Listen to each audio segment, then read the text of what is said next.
He walked away from the corporate world not to start a tech company, but to scoop dog poop. What started as a messy necessity turned into a surprisingly profitable business that proves opportunity can be found in the most unexpected places. I had a lady call me. She said, will you clean my basement? I'm like, your basement? That's cat feces all over the basement. I'm not kidding you.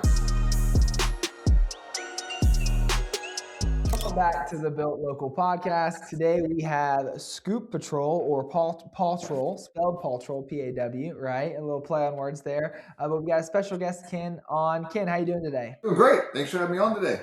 We are excited to have you learn more about your poop scooping business. Well, the first question I always ask, why poop scooping? How'd you get into this? 16 years ago, my wife wanted a puppy, and getting a puppy turned into breeding golden doodles. So for the past 16 years, I've been breeding golden doodles. I have 5 dogs in my house, so scooping 5 dogs worth weekly at my house. I tell everybody I'm a certified scooper. So retired from corporate world, and I started the poop scoop business. So I love it. I have fun. People person, first and foremost, I'm a dog person. So I got into the business. Love it. I love it. Well, what did you do in the corporate world? Does it relate at all to what you do now, or?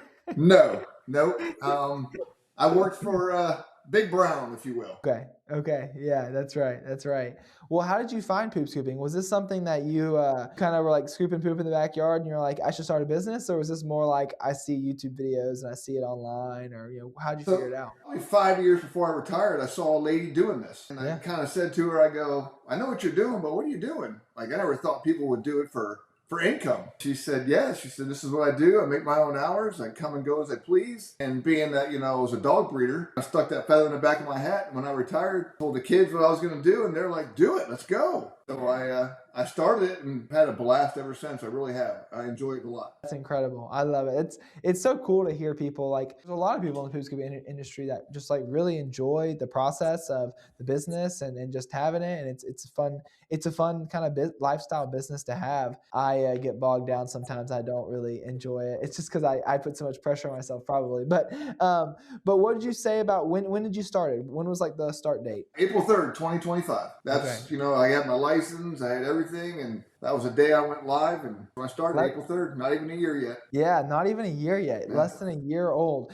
And obviously, it's going well. I've seen the reviews coming in, I've seen things that you're doing, but what was the first month or two like? Stressful for me. I don't have patience, if you will. Yeah. A lot of people sit back, and let the business come to them. That's not me. If I was sitting around, which I was because I'm retired, constantly trying to teach myself how to advertise. I know the basics. I know the concept of advertising, but to really get your name out there and get your brand in front of people's faces, it was a lot to learn. It was stressful. Yeah, that's such a valuable skill to have. The skill of like learning another skill, right? So you knew the concept, but you knew you needed to say, hey, I need to learn how to do website or Facebook ads. So like, how did you go about learning that skill of advertising? Lots of YouTube videos, lots of research on Google. Yeah. When people say, well, you've had, puppy business for 16 years, you should have known how to advertise. All you do is take a picture of a puppy. It sells itself. It really does. So you don't have to advertise that. All I needed was a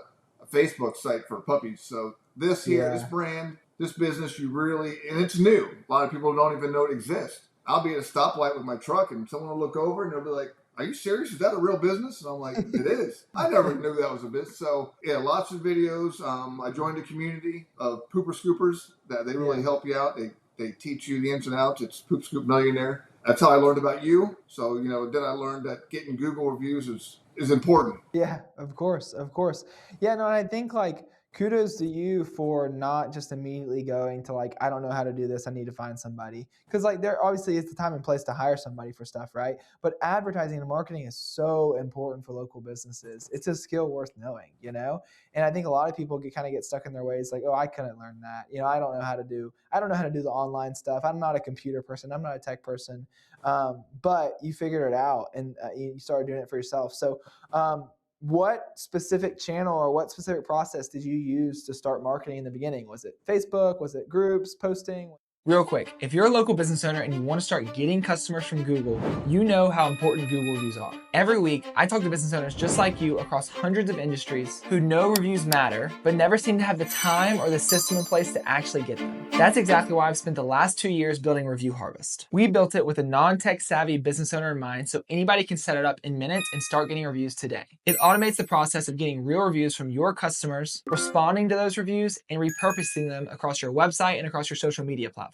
It's a set it and forget it software. You can get it all set up in about 10 minutes and you never have to worry about reviews again. We can integrate into the tools you're already using so you don't have to change a thing. You don't have to train your team on how to request reviews. You don't have to request them manually. You get customers, we get your reviews. It's simple as that. And the first play in our playbook is what we call a review reactivation. You probably have hundreds or thousands of previous customers who loved your service but never left your review. So a lot of times our users can double or even triple their reviews just in the first couple months of working with us when we do that review reactivation.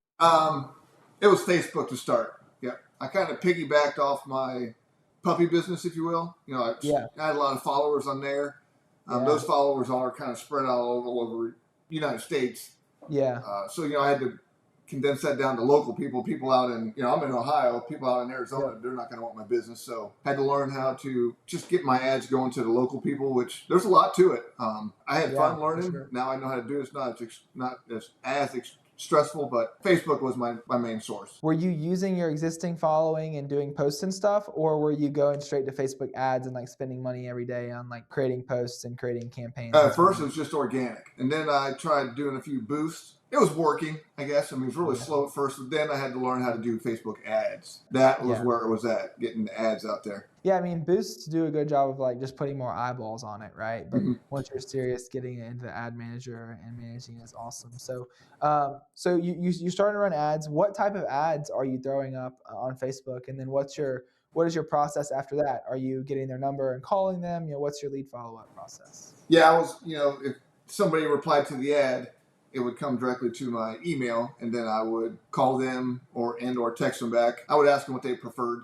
For me, if the lead came in, I was on it like within 30 seconds calling them back. I just felt like if you wait, you're going to lose it. Yeah, no, that's so valuable. And then, but what type of like creative were you like for photos? Were you making videos? Were you taking photos of you in the yard? What were you using for the photos? And yeah, I was set up props in the backyard, but just photos. I didn't really know how to do videos, like AI generated photos versus real life photos. They said your response for a real life photo is 60% more than an AI generated photo. Yeah. People will just hit next if it's an AI generated photo. At least that's what, you know, statistics showed. So AI content and stuff is still relatively new, and people are already fed up with it. You know, we're like, all right, show me a real person, show me something I can relate to. Okay, cool. So you get started, get it, you know, a little bit antsy, a little bit stressed in the first couple months, but how were you able to grow your customer base? Like, how long did it take you to get your first 10 customers, and then, you know, and then 30 customers or 50? So my first month, I had 7 customers. So April 3rd to the end of the month. I thought that was very slow, but in the community I was in, they said, no, that's actually really good because I was starting right after they call it the spring rush.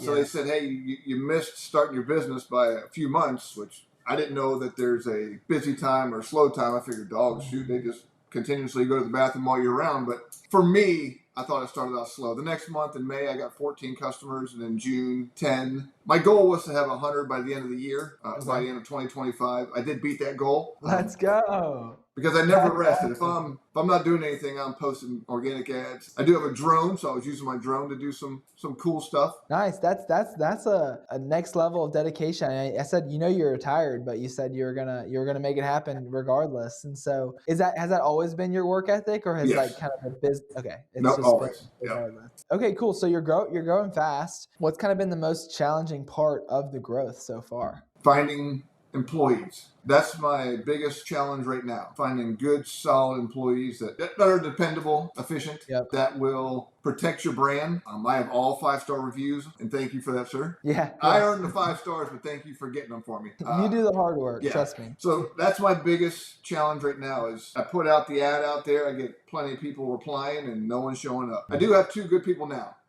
It's been a while, but yeah, no, I know it's such a challenge for a lot of people in the home service space to find reliable work that's going to show up and their car's not going to break down and they're not going to call out sick and all that sort of stuff. Any tips for people listening to this that are struggling to hire, a technician? Any tips that you had to learn the hard way to help them shortcut that process? Don't give up. That's what I told myself. I was like, maybe I just, run this business myself and scoop myself, because people just weren't showing up. And the way my personality is set up, I tell them I'm going to be a micromanager. 25 years in the corporate world, I called off 2 days in 25 years. So very dedicated. And I expect the same now with me. I expect you to show up. I don't expect you to call off, 5-star reviews every time you go to a customer, because I'm going to follow up and say how they treat you. Very, very personal. I take it to heart. Good quality service, and always show up with a smile. How long did you wait to hire your first technician? How many recurring customers did you have? 75. Now it's like, because I'm out there all day scooping. Now I don't have any time to do advertising, clerical work, if you will. Like, I don't have a bookkeeper, so I'm doing it all myself. And I was kind of burning the candle at both ends, and I was getting tired, but I wasn't stopping. No, I love it. Well, and you talk about how important it is to kind of protect the brand. So how much have you kind of invested into branding? Have you gone ahead and gotten truck wraps, or are you doing truck magnet on your truck, or what are you doing for branding right now? Company vehicle. So after I retired, my wife bought me a brand new Corvette. Wow. And the new C8 sitting in the garage. She bought it for me right at fall. So I live in the Northwest, so it started snowing. So I'm like, well, I need a truck. Yeah. Scoop poop in a Corvette. Yeah. So I sold the Corvette and I bought a truck. Dang. And, I wrapped it. I didn't want to do the magnet. I wanted it to be big on the side of this truck. So I bought it's a big full-size truck. I bought a second truck and it's fully wrapped. So I have 2 trucks. I have company uniforms. We're in the cold, so I have company hoodies. I'm all branded. I got everything, even pens. I got a pen that says my name on it. You made it when you have a pen. That's right. That's right. Was your wife upset when you said, "Hey, I'm going to sell the Corvette for the truck"? No. Her and my son both said, "Don't sell the car. You've always wanted that car. Don't sell it." I said, "You got to sacrifice in life to get ahead." So Trade-offs. It had to go. Yeah. Okay. I love it. We'll talk about, obviously protecting that brand's important to you, showing up with a smile, 5-star service. What are some things that y'all do to try to treat your customers right and go above and beyond? For me, communication. Always stay in communication with them. Like today, we had a snow day. So first thing this morning, I'm sending out mass emails to everybody and text messages, just a heads up, it snowed 4 inches overnight. We're going to postpone your service today. Just stay up in communication with them nonstop. Yeah. And that's one of my biggest feedback is it's unbelievable how well you communicate with us. We never have to guess if you're coming or not coming or what's going on. We don't have time commits, so I can't say, we're ever late. But if I say I'm coming tomorrow, I'm coming tomorrow. And then they get a message that I'm on my way. Their dog's outside. They grab their dog and bring it inside. But I think first and foremost for me is communication. Love it. Yeah, no, like you said, they never have to guess. I think that's where a lot of the kind of customer dissatisfaction comes from. It's like being in that middle where it's like, well, I didn't really care that you weren't going to come today, but because it snowed, but I didn't know, I had no clue, so I was waiting around, or X, Y, Z, and it just creates experiences that are less desirable and not 5-star. And so that's really important. What about when it comes to obviously you've been scooping for a little while now. Do you have any crazy stories? Of any crazy scoop stories? I got one. So I had a lady call me. She said, will you clean my basement? I'm like, your basement? She said, yeah, my cat has pooped all over my basement. I'm like, well, I scoop dog poop, so I guess I could do cat poop. I'm like, cats use litter boxes. No, her cat wouldn't use a litter box, and that's cat feces all over the basement. I'm not kidding you. And then I did have another call of raccoon piles in this guy's attic. He said the raccoon got in and they wouldn't come in there and fix it all until someone removed the poop. So I put a mask on and gloves on and a hat on. I got up in this guy's attic and I cleaned up his raccoon poop. So I hope you charged more for both of those. Yeah, I did, because I couldn't even stand up. It was one of them really short attics. Yeah. I'm 6'2", so I had the G.I. Joe crawl and pick up. Yeah. I did it. Dang, that's crazy. Yeah. Well, with the cat, was the cat poop pretty solid, or was it? Believe it or not, it looked like dog poop. I'm like, this. Okay. It was a hairless cat. She showed it to me. It wasn't big at all. I'm like, so those piles are from that cat? She said, yep. Awesome. Well, what are the plans for 2026? I mean, you had some ambitious goals for 2025, and you absolutely clobbered them. Over 100 clients in less than a year is incredible. And in your first year, plus you missed spring rush, which is when most people get most of their clients. Yeah. So those are some incredible results. What's the plan for 2026? So I'm looking to get one more dependable tech. I'm at 100, almost at 150 clients right now weekly. My goal for the end of the year is 250, grow the business with one more truck, and then I think just stay idle with that. Make sure it's going smooth, make sure there's no wrinkles, no speed bumps in the business, and see where it takes me from there. Yeah.